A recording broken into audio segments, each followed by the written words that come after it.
Good morning, everyone. We are now on lesson 8, and this is entitled Finding the Domain and the Range of a Function. Last time we had dealt with this, but last time was on set of ordered pairs, on mapping diagram, on table, but this time we will focus on only graph and equation. Okay, so let's have a short review. In the set of ordered pairs, the set of all first coordinates is called the domain of the relation.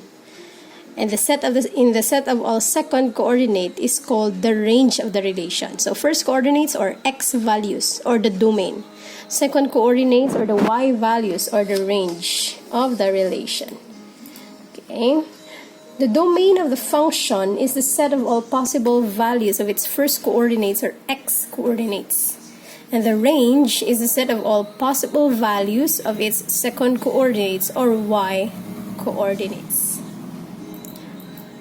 Okay, let's have this example from the set given. We have 5 pairs. What is the domain and the range? The domain is the x coordinates. So we have the first coordinates there. The answer is H, E, A, R, and T. And the range, which is our y values, or the second coordinates, are S, P, A, D, and E. Remember to write the braces, open and close braces, because this is a set. Okay, that's very easy for set of ordered pairs. How about for this mapping diagram number 2? What is the domain and the range? Our first box is here. 1 is paired to 2, 3 to 4, 5 to 6, 7 to 8. The domain are the x values, or the first set. We have 1, 3, 5, 7. And the range is the second coordinates. We have 2, 4, 6, 8. Easy, right? But how about this one? You can see there the graph. Here is our line. The line extends because it has arrows. Extend na siya, galaba pag na siya. Okay? So, there are many values in this. Let's find the domain and the range. When we say domain, we refer to x coordinates. So, lantawon ang x-axis. Here is x-axis, right? So, ang x bala naton, ang linya bala naton, ang x-axis ya gapadayon. Okay. Kulang taon tayo ini nga side ga extend na siya, then ini nga side ga extend man na siya. So our line will extend to both directions. And so tanan man na siya nga x values. So our answer for domain is kay ga extend ang line ta ha. Tanan nga x values, focus ka ha sa x axis. Kay ga extend siya, tanan nga x values ma-cover sang aton nga line. So the answer is the set of x such that x is an element of our real numbers. Okay, this is in set notation. Again, x such that x is an element of a real number. Or in other words, ang domain naton is a set of all real numbers. All real numbers comprise of whole number, counting numbers, decimal, fractions. Basta hindi lang siya mag-imaginary number, real number siya. Okay? Tanana, positive, negative, tanana. Okay? So, you can answer like this in set notation or words, set of all real numbers. Next, range. When we say range, these are y values. So, take a look at our y-axis. Ang kapatindog nga line. Is our line extending to both sides of y-axis? Papabaw kag padalom. Since kay ga-extend na siya, ga-extend man na siya, all y-axis numbers can be covered by our line. And so, our range is a set of y such that y is an element of real numbers. The same sila sang domain ta, or in other words, set of all real numbers. Tanan nga y values ma-cover man sang aton nga line. Okay? Let's have another example. Here is a parabola facing downward or opening downward. Ang aton parabola, amo ning aton nga graph. Okay, so let's identify the domain and the range. When it comes to domain, ma-focus sa x-axis. Kay mga x values ni sila. Okay, now, Ano ang na-cover sang parabolata when it comes to x-axis? Na-cover niya bala ang right side, gag ang left side? Kay ga-extend ang parabolata, kita niyo ang arrow, ga-extend na siya padalom.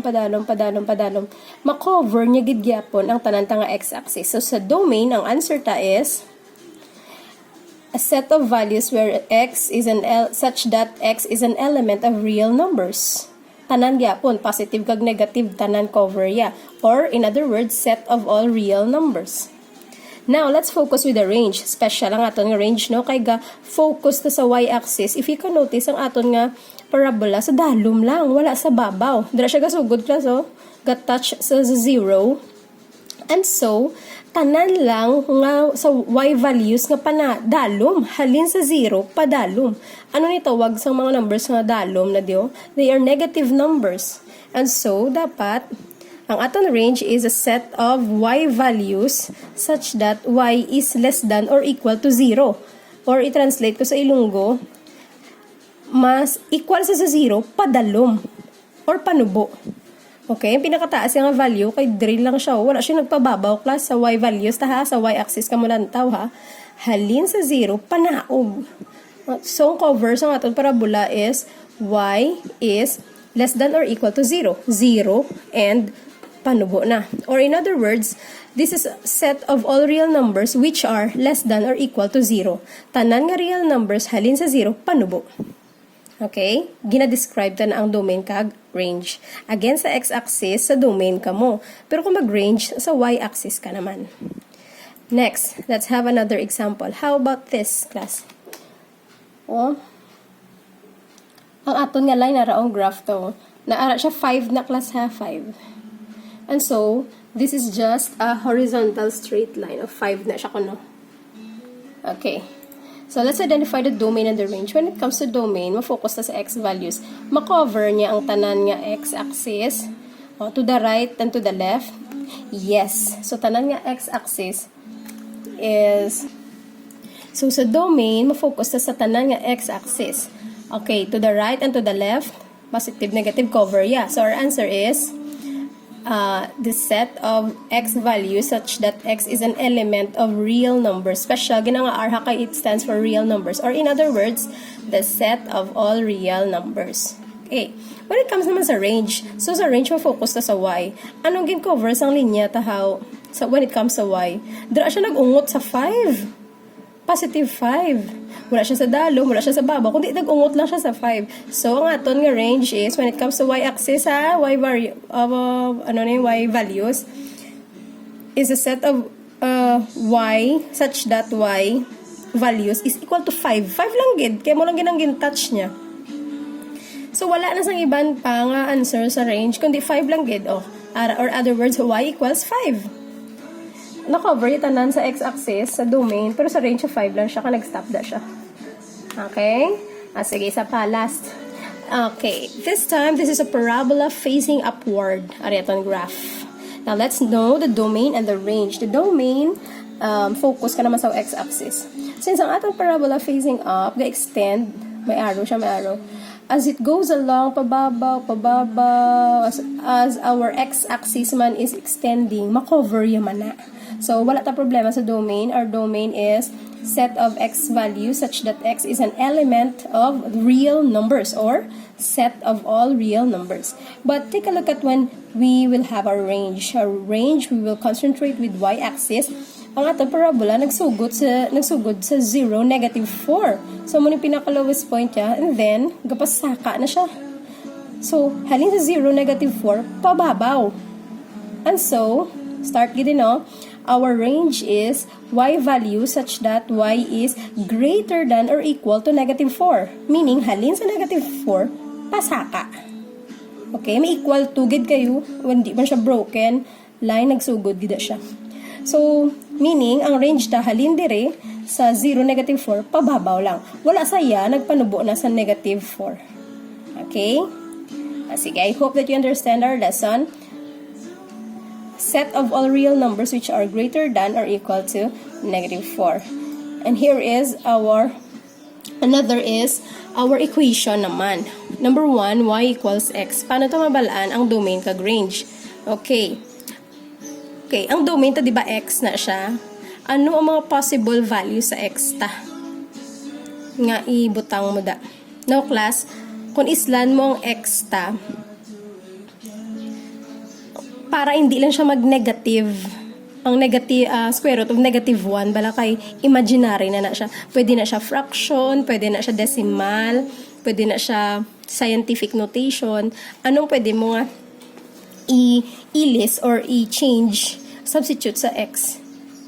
So, sa domain lang pwede tanan. So, ang answer mo is x, a set of all x values such that x is an element of real numbers. Meaning, si x mo di pwede maislan kahit anong number. The answer is set of all real numbers. But when it comes to range, ang mamagyapon no, pwede man si y, no? Kung anong value ni y equal kay x. Okay. So, the same ang answer. Y value such that y is an element of R or set of all real numbers. Number 2, let's have y equals to x minus 1. Now, let's know the domain. Anong pwede ta iili sa x? Nga ang answer, ya kabilugan driyo, anong pwede i-substitute na value sa x? Ang kabilugan niya nga answer is not an imaginary number. So, pwede siya tanan.